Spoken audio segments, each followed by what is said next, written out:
Matcha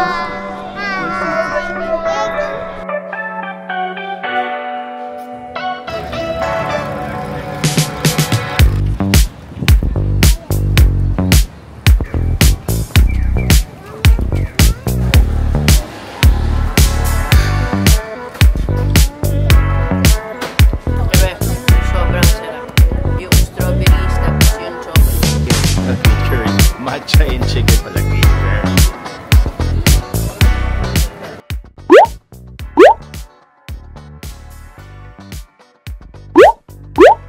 Hello mga kids, good morning sa inyo para sa ating day 2. Habang natutulog pa yung kambal, ako ay magre-record na ng ating vlog. Second vlog natin for our Japan trip 2025 ngayong May. So medyo ano na kami, past cherry blossoms na kami nagpunta kasi ito na yung pinaka-okay na ticket na nakita namin. Tapos nakuha namin siya sa PAL, hindi to sponsored at naka-promo lang kasi siya, kaya okay. Ito yung hotel namin, yung Resistay Heart. Dati nag-stay na kami dito, yung name niya ay Resistay Kotorune pa. So sabi nag-change daw ng management, kaya ngayon Resistay Heart na siya. So gusto namin dito kasi yung location niya is just mga 5 to 7 minutes away lang from Kyoto Station. Okay? Tapos ito na siya. So, Resistay Heart. Para siyang chain ng mga hotel, parang Airbnb-ish dito sa Kyoto. Kapag nag-Kyoto kayo, i-check nyo to sa Agoda or sa Klook. Pwede nyo gamitin yung mga codes namin para maka-discount kayo.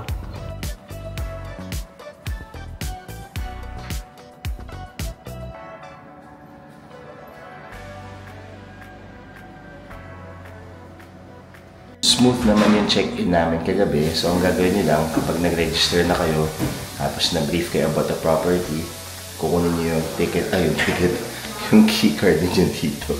Tapos, kapag may keycard na kayo, i-flash nyo lang or itatap nyo lang dito, at pwede na kayo makapasok dito sa main area nila. So, ito yung common area. So, pwede kumain dyan, pwede tumambay. May kitchen din. May mga tao lang kaya hindi ko na binilyahan. Tapos, ang maganda dito, may restroom na agad. Tapos, smoking room kung nagsusmoke kayo. At meron din silang laundry area. Okay. So, itong laundry area nila ay free. Libre po ito. So, pwedeng mag-wash at pwedeng mag-dry. So, i-check nyo lang yung instructions. Ang maganda dito yung instructions, merong English, merong Chinese. Okay? Just in case. So, meron din Japanese. Okay? Tapos, pwede kayong maglaba dyan. Na-try namin maglaba dito, madali lang gamitin. Ang maganda lang, ang dapat nilang pala gawin ay maglaba in batches para hindi kayo mabasaan pa ng damit or para matuyo maigi yung mga damit kapag naglaba kayo. Meron din silang elevator na hanggang 6th floor. So, dito kami nagstay sa 3rd floor. Kasi yung room namin is quadruple. So, dalawang double bed. Good for 4 talaga siya. And since we're a family of 5, pero may twins kami na 3-year-old, pwede pa naman, wala naman problema. Ang ano pala dito is meron silang walang deposit, pero meron silang property tax na tinatawag, parang hotel tax for tourists. So, 200 per day, per guest. Since parang 5 nights kami dito, nagbayad kami ng 4,000 dahil kinount lang is 4 guests. So, 200 times 5 times 4. Yun ang ating hotel tax na binayaran dito sa Resistay Heart.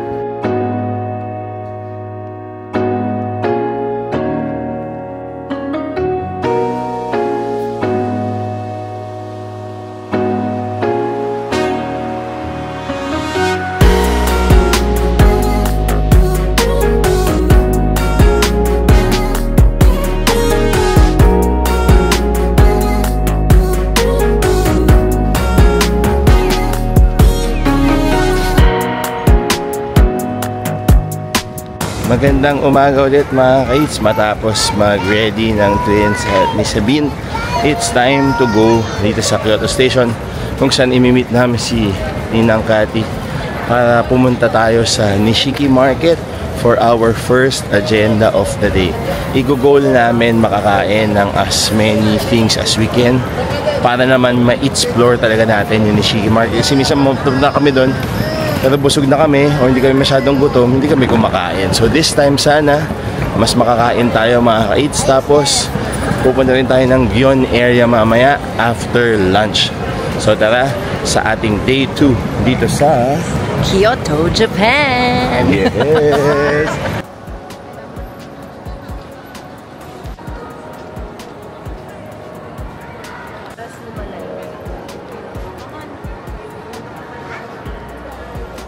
Mga ka-eats, matapos naming mag-load ng aming IC card ay papunta na kami sa MRT, sa subway para sumakay papuntang Shijo Line. So from Kyoto Station, parang wala pang 20 minutes ata nandun na kami sa Shijo Station pala, Karasuma Line. So green siya mga ka-eats kapag kayo ay sasakay. Mabilis lang naman, i-Google Maps nyo lang yun inyong pupuntahan. Tapos pipress yung direction, tapos tuturo na sa inyo kung paano kayo makakapunta dun sa gusto nyong puntahan. Tara, punta na tayo ng Nishiki Market.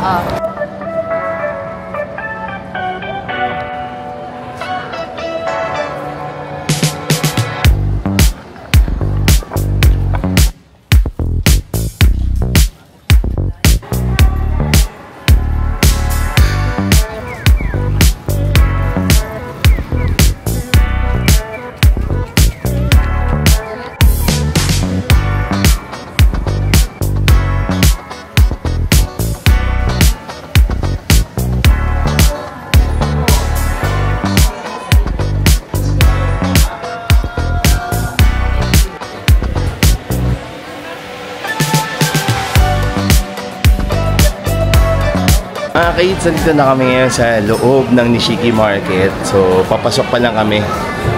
Panalong-panalo talaga dito. Ang bango. Iba't ibang klaseng amoy ng maamoy nyo. Maraming mabibili, maraming makikita, at maraming makakain dito. May souvenirs, may snacks, may lunch meals, at iba pa. So, susuyurin natin to at tayo ay kakain.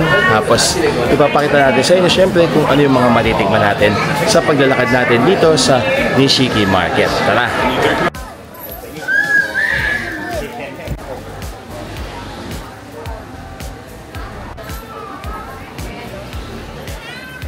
Pero susubukan natin tong isang stall na to mga ka-eats. Kumain kami dito dati. So, Tempura and Japanese Omelette Restaurant. So, meron silang mga tempura skewers, meron silang omelette burger, omelette sandwich. Tapos makikita ninyo ginagawa yung pinaka-Japanese omelette dito. Yan, fresh na fresh. Tapos pwede rin kayong kumain ng mga bento meals yan. So, ito pa yung mga iba nilang ino-offer. So, malapit lang to sa isang entrance ng Nishiki Market. Ito na yung mga in-order natin, yung sirloin skewer and omelette, syempre, yung Japanese omelette, omelette sandwich, at yung tempura. Pwede na kumain, kain na kayo mga babies. Enjoy! That's omelette, egg. Yummy? Yeah. Hot pa? No.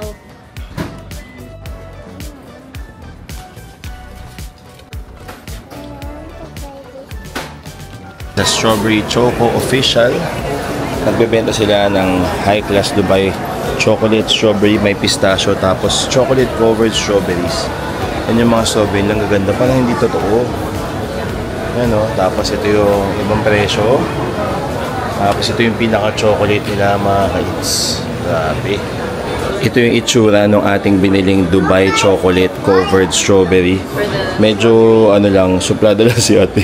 Nakalagay kasi, post and follow us, parang mga pictures on social media. Pero bawal naman sila videohan. Bawal videohan kahit hindi kita yung mukha niya.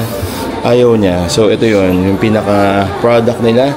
Titikman na natin yan ngayon or mamaya. Mamaya na pala, mag-video pa sila.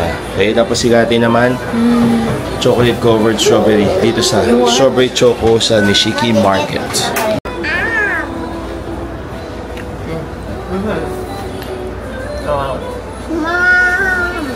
Ang crunchy nung parang pistachio. Tapos yung strawberry, sobrang sarap. Sweet, juicy. And yung chocolate, hindi siya sobrang tamis. Diba? Sobrang sarap.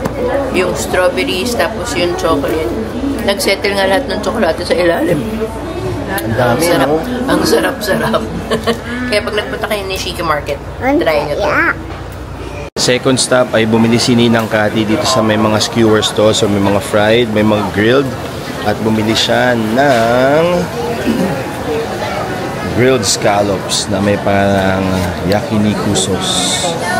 Ang lalaki ng scallop at mukha siyang masarap. Titikman niya ni Ninang Cathy. Wait. Katapat lang ito ng strawberry choco. So nauna yung dessert bago yung savory. Mainit-init pa, umusok-usok pa. Ingat lang.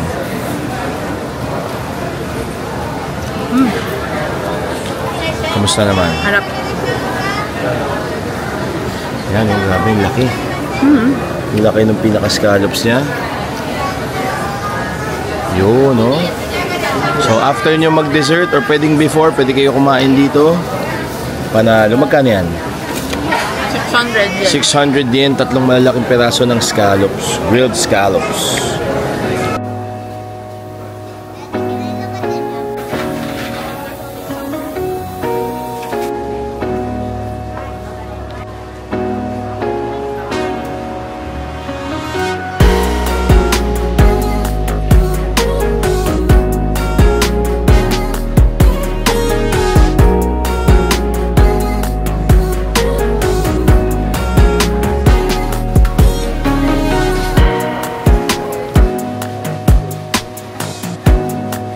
Dito na kami mga kait sa bandang dulo, yung medyo malapit na sa parang shrine or temple dun sa dulong yan ng Nishiki Market. Bibili tayo ng croquettes. So meron silang flavor dito na chicken with green tea. Yun ang susubukan natin. At yung nabibili ni Bianca, nakalagay dito ay 400 yen isa nun. So titingnan natin kung masarap talaga siya kasi medyo maraming tao dito kumakain. Ito yung mga flavors ng croquettes na meron sila. May promo sila. Any 3, any 5. May ganyan. Tapos, ito yung croquette stall. Nasa tapat lang siya nitong parang pasalubong place na ito. Malapit na sa dulo ng Nishiki Market. Ito yung croquettes na green curry and chicken. Green curry. Matcha and chicken pala. Green curry.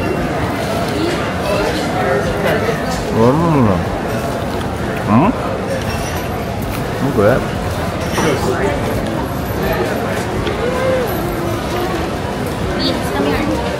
Diba? Very creamy. Parang minced chicken siya. Tapos parang may touch lang ng bitterness from the matcha. It's very crispy and creamy at the same time. Masarap.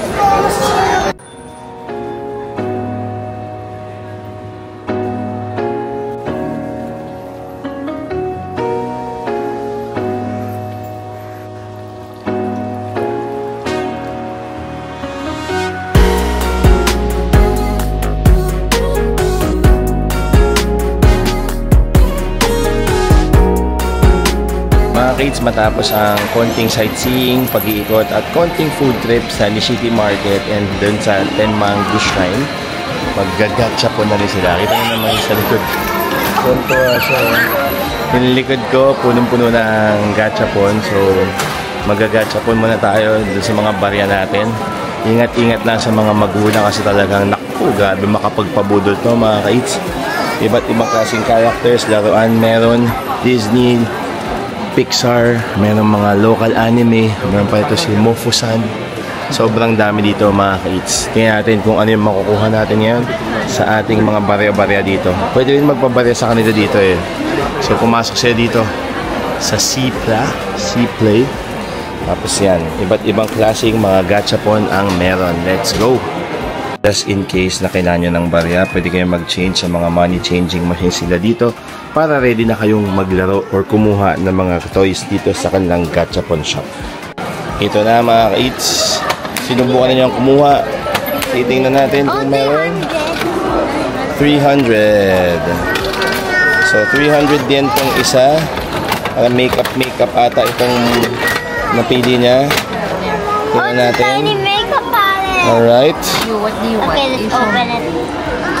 So yung mga eggshells, dito nyo itatago ah. Please do not throw away. Here. So ito.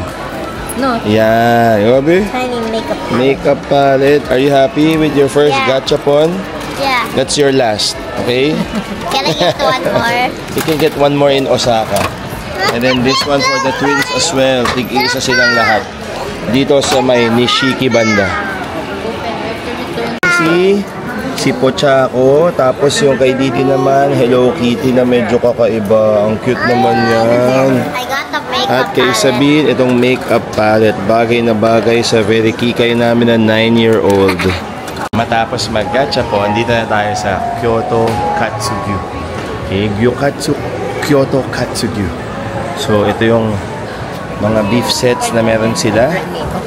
Okay, tapos magpapareserve tayo. Buti na medyo after na siya tayo nagpunta kasi wala na masyadong pila. Sikat tong stall na to dito sa Teramachi sa may Nishiki area banda.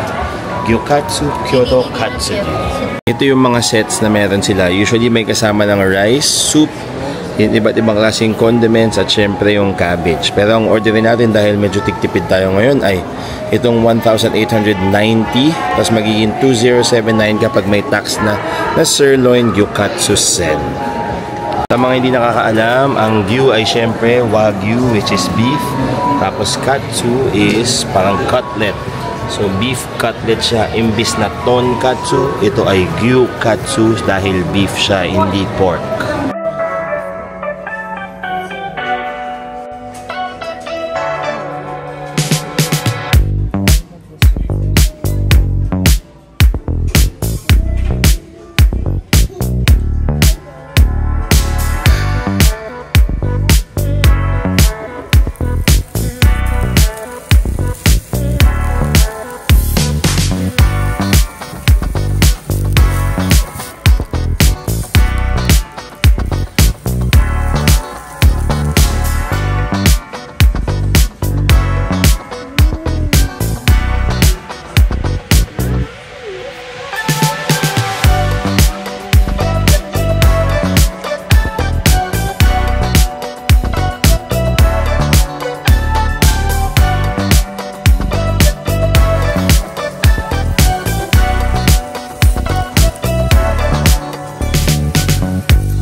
Hello mga kids, matapos maglakad-lakad at chill-chill lang konti after kumain ng lunch sa Kyoto Katsugyu. Nandito na kami sa may river. Malapit pa rin sa Nishiki Market at Gion. Ang ganda. Tapos ang daming mga eagle na lumilipad. Yan o. Pwede mag-picture-picture dito sa river. Pwedeng upo-upo lang. Tapos parang napaka-calming ng itsura. Sobrang panalo. Tapos yung mga puno-puno, kita nyo medyo iba-iba yung kulay nila. So, medyo malamig. So nagpunta kami May 19. At medyo chill-chill. May Starbucks dyan sa kabila. Tapos ito yung view dito sa sikat na river na ito. Anong pangalan ng river na dito? Shirakawa Canal pala. Hindi pala the river. Tapos yung kambal, tulog na. Dahil ang sarap ng lamig. Mga beshies, hindi pala tayo sa Shirakawa Canal. Doon pala set destination. Ma'am, saan tayo pupunta? O saan tayo ngayon? Ito yung Kamo River. So, Kamo River. Okay. Nagkamali si Ma'ams. Ang daming mga eagle dito, nalipad. Tapos, marami rin mga lovebirds dito na nag-sightseeing. May mga family. Ang ganda ng river, ang linis. Parang pwede inumin yung katubigan dito mga kids. Ang ganda. Tapos may mga kainan din sa paligid-ligid. At syempre, itong mga eagle na ito. Grabe, sobrang calming nung river. Pakinggan nyo muna mga kids.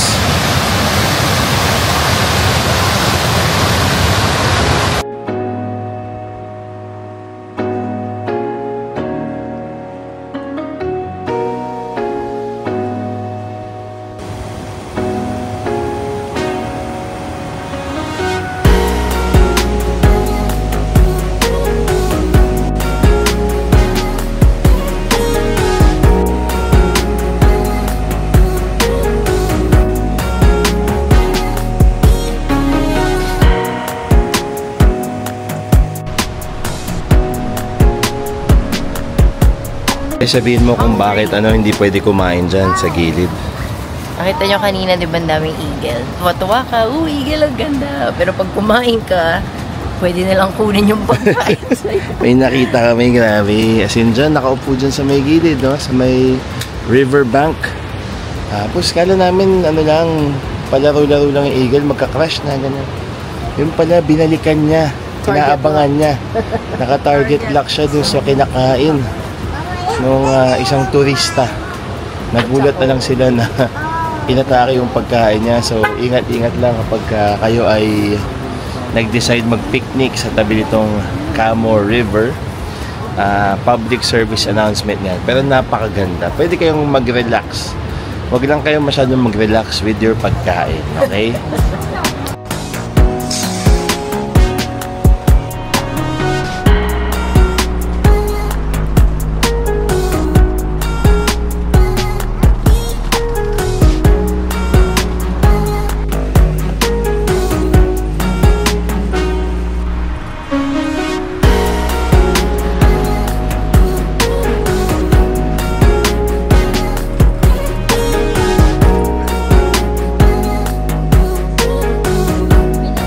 Medyo malapit na kami sa totoong Shirakawa Canal at ang balak lang naman talaga namin sa yan ni Bianca is maglakad-lakad lang talaga on our first day, and medyo na-achieve naman namin at nakakita pa kami ng mukhang masarap na onigiri. Parang panalo yan din. Parang okay yan ah. Sikat yan din. Yung mga ganyang kalalaking onigiri. Na-distract. Pasensya na. Ito ayan yung ganyang kalalaki. Grabe yan. Nakikita natin sa social media to eh. Ito yung mga presyo, mga 1,000 yen something sila. Parang masarap yan. Nakalagay Tenomeshi Kyoto Musubi. Yan. Yun yung pangalan. Mukhang panalo yan ha. Tingnan natin kung makaka-order tayo. Yung mga kids, bumili tayo ng 2 musubi dito sa onigiri ba? Onigiri. Dito sa Kyoto Musubi Tenomeshi. Nadaanan natin, papunta tayo ng Shirakawa Canal. Hello po kay Ma'am Zel na isa palang kabayan from Bulacan. Hello po sa mga relatives ni Ma'am sa Pilipinas. Tapos siya po yung gagawa ata ng ating order. Ma'am, ano pong tawag? Onigiri yan. Onigiri ba? Onigiri yan. So, siya yung gagawa ng onigiri natin. So, ito yung mga ingredients. Tapos nakikita natin sa social media yung mga ganitong kalalaking onigiri. So, napalingon kami, ma'am, nung pagdaan namin. Sabi, mukhang masarap to, So, ito yung shop nila. Okay, dito sa may Kyoto. Papuntang Shirakawa. Shirakawa Canal na to, ma'am. Okay, Shirakawa Canal na pala to. Thank you, ma'am. Arigato. Do you need chopsticks and wet tissue? Wet tissue na lang po. Thank you. I-serve natin na may performance. Aba, talaga. May performance daw. So, ito. Kabayan din to si ma'am. Ano pong pangalan niyo, ma'am? Sorry. Ano pangalan? Ina. Ina. Ayan, 2, 3 daw silang kabayan dito. Ayan. Ito na yung performance.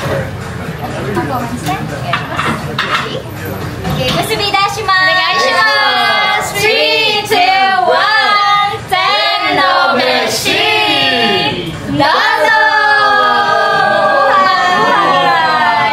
Thank you. Arigato.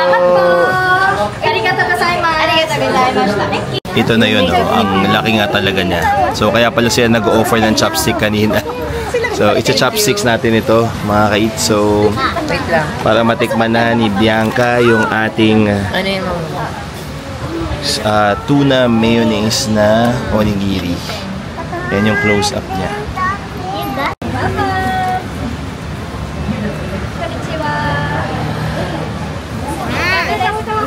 Si Mami Bianca naman. Masarap, baby. Is it good? Yeah. You like it? Oh. Ito naman si Didi at si Sage. Here. Ayan na. Rice plate. Gawa na sila. Rice plate. Wow! Fresh na fresh. Hindi ito yung mga nabibili nyo sa freshly made. 7-Eleven, ito fresh na fresh to. Tsaka overflowing yung kanilang Umaapaw talaga eh, no? Si Mami Bianca naman. I just need to drink water. Ayos ba? Stay there, stay there. Feel na feel ko yung hibla ng tuna. Hanggang tuna siya. Ang sarap. What is your name? Andun sa food. Ano mo ito? Sarap, no? Sarap, no? Oh. Banala. May Instagram kayo? Ako ba? Ito ba? Tinomention? Must try to kapag ka nagpunta kayo ng Shirakawa Canal. Dito sa Kyoto. Patag na lang. Winner. Thank you. Hi! Ito naman yung ating onigiri na may marinated tuna, tapos ito yung salmon roe. Ayan, oh. Grabe. Legit. Yan ang dami. Ang daming gudetama nito. Ayan, oh. Panalo. Overflowing. Talagang pang chopsticks nga talaga to. Oo, hindi siya pang kamay. Grabe, oh. Laki. 1,100 yen, pero mukhang sulit na sulit itong mga kites. Sa maganda dito, kabayan pa natin yung gumawa. Na sobrang tuwan-tuwa kami kasi napadaan lang talaga kami. Tapos yung pag-greeting sila sa amin, yung from the Philippines, sabi niya, oh, kabayan. So kabayan nga, panalo. Si Ma'am Zel, tiga Bulacan, si Ma'am Ina, tiga Pasay. Tiga Pasay din kami, di ba? Panalo, coincidence. What a coincidence. Amazing. Ito yung ating marinated tuna na may salmon roe. Yun, no? Habang fresh nung mga fish. Grabe, oh. Ang sarap. Bagay na bagay. Harap. Pauna pa lang, pero yung blue. Panalo. Ang dami pa laman.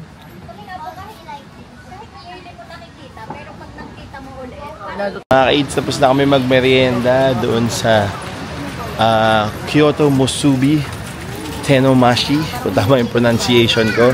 Maraming salamat ulit sa mga kabayan natin. Maganda pa yung kwentuhan namin. At sabi nila, ang ganda daw dito sa area ng Shirakawa Canal kapag ka-spring yan, sakura. Kasi sobra. Yung sarap daw ng restaurant nila, punong-puno daw ng sakura yon. So, pag kayo gusto nyo mag-Kyoto, sobrang panalo daw ng sakura season dito sa Kyoto, and ang ganda. Kahit ngayon wala ng sakura, very, very, very nice. Kasi yung mga bahay-bahay dito sa gilid. Tapos itong street na ito. Diba? Tapos parang pwede kayo mag-coffee, mag-matcha, mag-onigiri doon kila ma'am. No? Ganda. Uwi pa ba tayo? Uwi pa tayo. Can we live here? May car. May kotse pala. Ayan. Ganda eh, no? Sobrang ganda. Ayan, may mga restaurants din pala dyan. Hindi lang pala bahay-bahay. Dito sa Shirakawa Canal.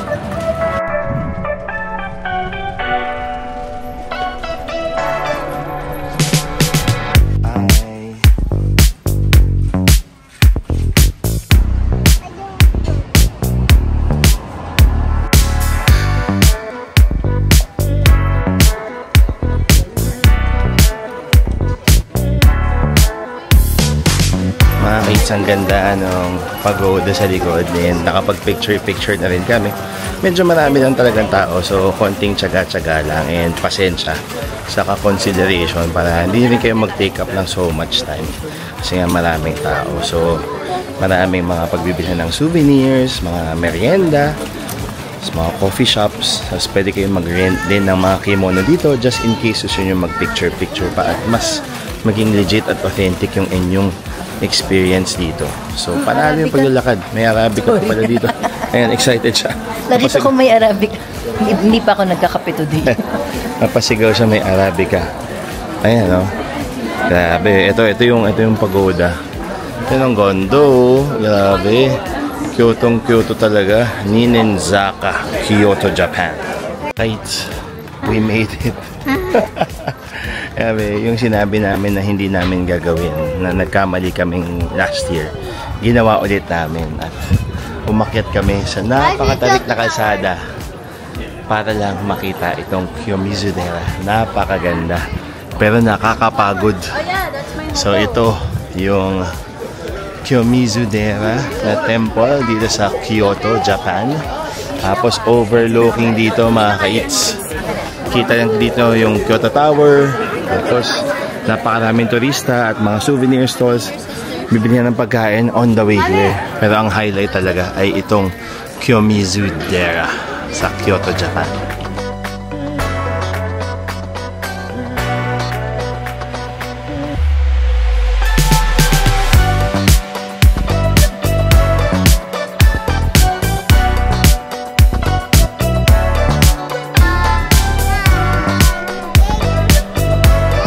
Maraming salamat sa pagsubaybay sa aming adventures mga ka-eats sa aming second day dito sa Kyoto, Japan. So second day to ng aming Japan 2025 adventures. Abangan ninyo yung gagawin namin sa day 3, 4, 5, 6, 7, 8, 9, 10, 11, 12. Marami pa kaming gagawin dito sa Japan mga ka-eats. Maraming salamat. Marami kaming papakainan, pupuntahan at papakita sa inyo lahat. Maraming salamat sa panonood mga ka-eats at see you sa day 3. Bye-bye!